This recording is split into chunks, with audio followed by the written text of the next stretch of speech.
In the quiet of a sunlit afternoon, Alex, a diligent construction worker, stood atop a sturdy ladder, clipboard in hand. He meticulously reviewed the notes, the wrinkles around his eyes deepening with the sheer weight of his responsibility. Today was the day.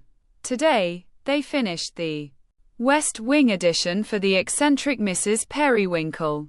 Today, the last beam would be bolted, the last nail hammered, and Alex could finally get back to his stamp collection. Mrs. Periwinkle, a woman whose wardrobe appeared to be curated by a flock of particularly adventurous parrots, was a whirlwind of whimsical demands. She'd insisted the new wing have an aviary, naturally a designated tea room shaped like a mushroom, and a contemplation nook overlooking the koi pond, which she'd stocked with glow-in-the-dark fish.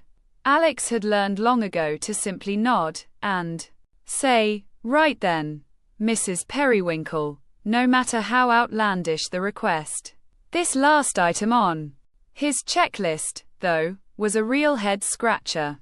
It read, "Confirm marmoset integration. Check color palette of primate furniture." Alex blinked.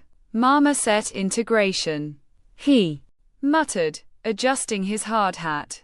He'd been so focused on the structural integrity and the peculiar curvature of the mushroom tea room, he'd completely missed the memo on the monkey. He clambered down the ladder, his boots landing with a satisfying thud on the newly laid concrete. "Hey, Big Joe," he called to the foreman, a man whose biceps were more impressive than most small vehicles. "Did we, get the marmoset furniture yet?" Big Joe, who was currently attempting to pry a particularly stubborn piece of rebar from the ground, grunted. "Marmoset? What in tarnation are you on about?" "Alex, it's on the checklist. Marmoset integration. Color palette and all." Alex waved the clipboard. Big Joe finally wrestled the rebar free, dropping it with a clang that made a nearby pigeon take flight. "Must be one of them Periwinkle fancies. Probably wants a little chair for the critter." He scratched his head. "Ain't seen no monkey-sized furniture around here. Just a whole lot of mushroom-shaped stuff and glow-in-the-dark koi, which still freaks me out." And so began the great marmoset search of the West Wing. Alex, armed with his trusty clipboard and a growing sense of bewilderment, interrogated the entire crew. No one had seen a marmoset, let alone its furniture. They'd seen odd-shaped cushions, iridescent paint samples, and enough bamboo to build a small forest, but no sign of a monkey. The afternoon wore on. Alex's stress levels began to match the increasingly frantic squeaking of the parrots in the aviary. He checked the delivery manifests, nothing. He called Mrs. Periwinkle, who, in her usual cryptic fashion, simply cooed, "Oh, he's around somewhere, dear," probably admiring the glow-in-the-dark koi. He even checked inside the mushroom tea room, half expecting to find a tiny primate sipping Earl Grey. Instead, he found Kevin, the youngest member of the crew, attempting to practice his juggling with Mrs. Periwinkle's collection of strangely shaped teacups. "Kevin, have you seen a marmoset?" Alex asked, trying to keep the panic from his voice. Kevin shrugged, sending a teacup tumbling. It didn't break, thankfully, thanks to the pile of oddly shaped cushions he'd landed it on. "Dude, I've seen more weird stuff in the last 2 weeks than my entire life combined. A marmoset wouldn't even register at this point."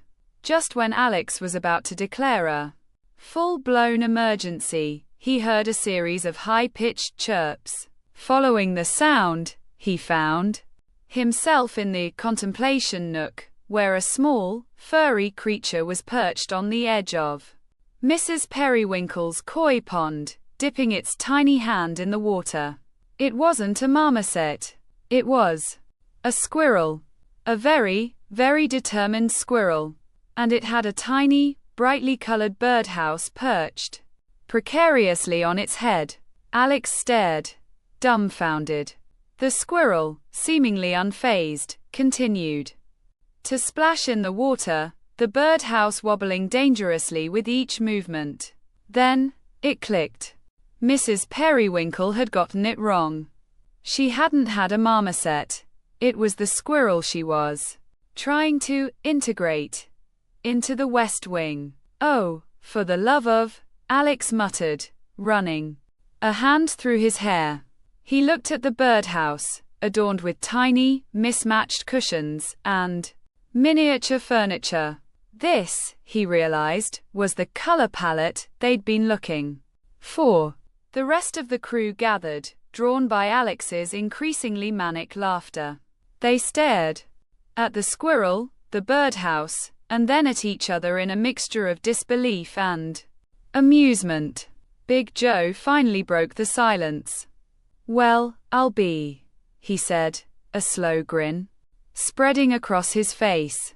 "Looks like Mrs. Periwinkle got herself a squirrel apartment. And we spent all day looking for a monkey." The absurdity of it all broke the tension.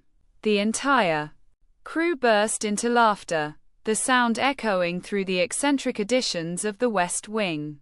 Alex, still shaking his head, pulled out his clipboard. He scribbled under, "Marmoset integration. Confirmed. Squirrel is present. Furniture, while unconventional, is adequate." That evening, after the last tool was packed away, Alex found himself sitting on a crate, watching the sunset paint the sky in hues of orange and pink. The glow in the dark koi shimmered in the pond. And the squirrel, now comfortably nestled in its birdhouse, peeked out from a tiny doorway, its eyes glinting in the fading light. Alex shook his head and chuckled to himself. He'd built a mushroom tea room, an aviary full of screaming parrots and a habitat for a squirrel. He had not, however, built anything for an actual marmoset that he knew of. "Mrs. Periwinkle," he muttered, a smile playing on his lips. "You are going to be the death of me and my stamp collection." And he knew deep down that even though this job was over, he wouldn't trade it for the world.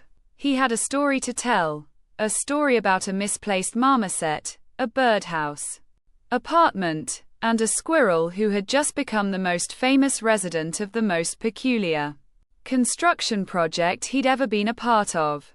And that, he thought, was worth more than any perfectly placed nail or perfectly level beam.